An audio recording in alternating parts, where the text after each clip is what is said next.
அவங்க ட்விட்டர்லாம் முடக்கிட்டாங்களோ என்னமோ தெரியல. ஒருத்தர் வந்து பறையடிச்சிட்டுலாம் ஆடிக்கிட்டு இருந்தாரு, அவரையும் காணா ஓடி போயிட்டாருன்னு நினைக்கிறேன் இந்த ஆட்சியில். அந்த மாதிரி சத்யராஜ் அவர்கள் ஒரு நாளும் எந்த மக்களுக்காகவும் பேசினதே இல்லை.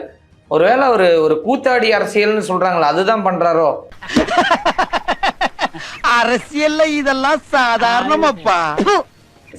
நீங்க கூத்தாடிக்கதான் கொச்சப்படுத்தாதீங்க, வேண்டாம். என்ன பொறுத்த வரைக்கும் அமைதிப்படை நீங்க பாத்தீங்களா என்னன்னு தெரியல. அமைதிப்படையில கஸ்தூரி அல்வா கொடுப்பாரு பாத்தீங்களா? ஆமா ஆமா, அத மாதிரி மக்களுக்கு அல்வா கொடுக்குறாரு. கஸ்தூரி இப்ப பிஜேபியில வேற இருக்கிறாங்க. ஆமா, அதான் சொல்றேன். அல்வா கொடுக்க முடியாது சார், உதச்சு தருவாங்க. அதான் அந்த ரோலுக்கு தகுந்த அந்த அல்வா கொடுக்குற ரோல். அத மாதிரி இந்த மணிவண்ணன் காலில் எப்படி முட்டுதில்ல ஓ அப்படின்னு வரல, மணி தள்ளி நில்லுங்கிற மாதிரி அப்படின்ற. அப்ப அந்த டைம்ல ஏடிஎம்கேல இருப்பாரு, இப்ப டிஎம்கேல இருப்பாரு. மணிவண்ணனுடைய ஆளை வந்து இவர் தட்டி போயிருவாரு. எங்க பாஸ் கிட்ட உரைச்சு பாக்குறீங்களா? அவர் திரும்ப உரைச்சாருன்னு வை பூரா பத்திக்கிட்டு எரியும்டா. ஓட்டுக்கு தனியாரம் போட போல் இருக்குல்ல. ஸோ இத மாதிரி வந்து காமெடி வந்து அவருக்கு வந்து அப்படியே உடம்புல ஊர்னதா இருக்கும். ஓகே, அவங்களுக்கு வந்து அதை வெளிக்கொண்டு வர தெரியாம இதெல்லாம் வந்து அவங்களுக்கு ஒரு சீரியஸான விஷயம்.